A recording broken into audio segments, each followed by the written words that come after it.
Hello dear student, स्वागत है आपका एक नई वीडियोस के साथ। आज हम पढ़ेंगे कन्वर्जेंस एंड डाइवर्जेंस। देखिए, कन्वर्जेंस एंड डाइवर्जेंस का जो भी क्वेश्चन है, निम्न समाकल के लिए अभिसरण का परीक्षण कीजिए।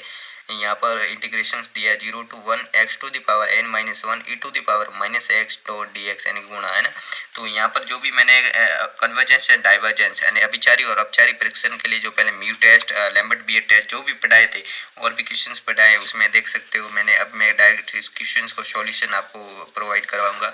तो देखिए, यहाँ पर जो भी हमें क्वेश्चन दिया 0 to 1 x to the power n minus 1 dot e to the power minus x dx।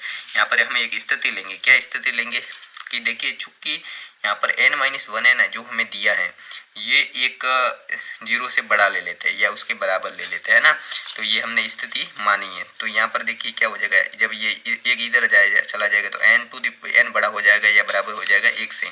तो इस स्थिति में हमें सीधा सा दिख रहा है कि ये क्या हो जाएगा, कन्वर्जेंस हो जाएगा, यानी कि क्या हो जाएगा, अभिचारी होगा। देखिए पीछे अभी आपको समझ में आ जाएगा, ऐसा नहीं आएगा।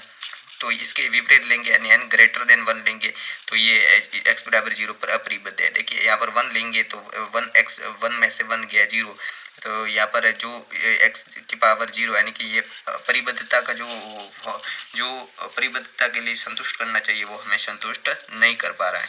तो यहाँ पर जो हमें यहाँ पर x to the power n-1 दिया ना, ये इसको हम संपूर्ण को क्या लेते हैं, इस संपूर्ण को लेते हैं एपेक्स ले लेते हैं ना, इस संपूर्ण को एपेक्स ले लेते हैं। तो यहाँ पर अब म्यू टेस्ट करते हैं। म्यू टेस्ट और लैम्बर्ट जो भी टेस्ट मैंने आपको समझाए थे, आपने थ्योरी भी पढ़ी होगी रियल एनालाइज एक्सरसाइज में, तो आपको पता होगा।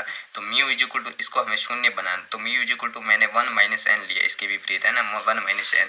तो लिमिटेशंस एक्स, देखिए मैंने पहले यहाँ सब लिमिट ये 0 है ना, एक्स टू, क्योंकि ये आदत पड़ जाती है एच लिखने की। तो यहाँ पर एक्स टेंस टू 0 है ना, तो लिमिट एक्स टेंस टू 0। अब एक्स एफ एक्स है ना, तो देखिए x, अब देखिए जो भी हमें दिया था, क्वेश्चंस दिया था x to the power 1 minus n और एपेक्स तो हमें जो ये माना है ये x to the power n minus 1 e to the power x है ना। अब म्यू एपेक्स है ना, x to the power mu जो भी है, तो यहाँ पर x to the power mu के रूप में हम क्या लिखेंगे 1 माइनस एन, क्योंकि हमने म्यू की क्या माना है 1 माइनस एन। तो यहाँ पर ये म्यू है ना, x to the power mu यानी कि 1 माइनस एन। तो लिमिटेशंस x टेंस टू 0। यहाँ पर देखिए x से आधार समान है, घातें जुड़ जाएगी, तो x to the power 1 minus n plus n minus 1 e to the power minus x। तो लिमिट x टेंस टू 0, यहाँ पर n से कट गया, 1 से कट गया, तो x to the power 0 e to the power minus x। और किसी की भी घात अगर 0 है तो उसका मान हमेशा क्या होता है, 1 होता है। तो इसका मान 1 हो गया और 1 का गुणा इसके साथ करेंगे तो वो का वही आएगा। तो लिमिटेशन x टेंस टू 0 और e टू द पावर क्या हो जाएगा माइनस x। अब हमें पता है कि इसकी लिमिट अगर हम 0 लगा दे तो e की पावर माइनस 0 को या 0 को, जब किसी की पावर e की पावर 0 यानी कि e की पावर 0 हमें पता है कि मान क्या होता है 1 होता है। अब अगर हमारे पास मान 1 ही आ गया तो म्यू टेस्ट से क्या पता चलेगा, तो कि 0 to 1 लिमिट है x tends to n minus 1 e to the power minus x dx, जो क्या है कन्वर्जेंस है, अभिचारी है ना। जब हम क्या करेंगे 1 माइनस एन ग्रेटर देन 0 से लेंगे, है ना, जो 1 माइनस एन माना है ना म्यू टेस्ट के लिए।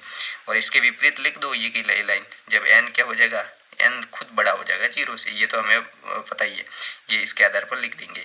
तो ये क्या हो जाएगा, अभिचारी हो जाएगा।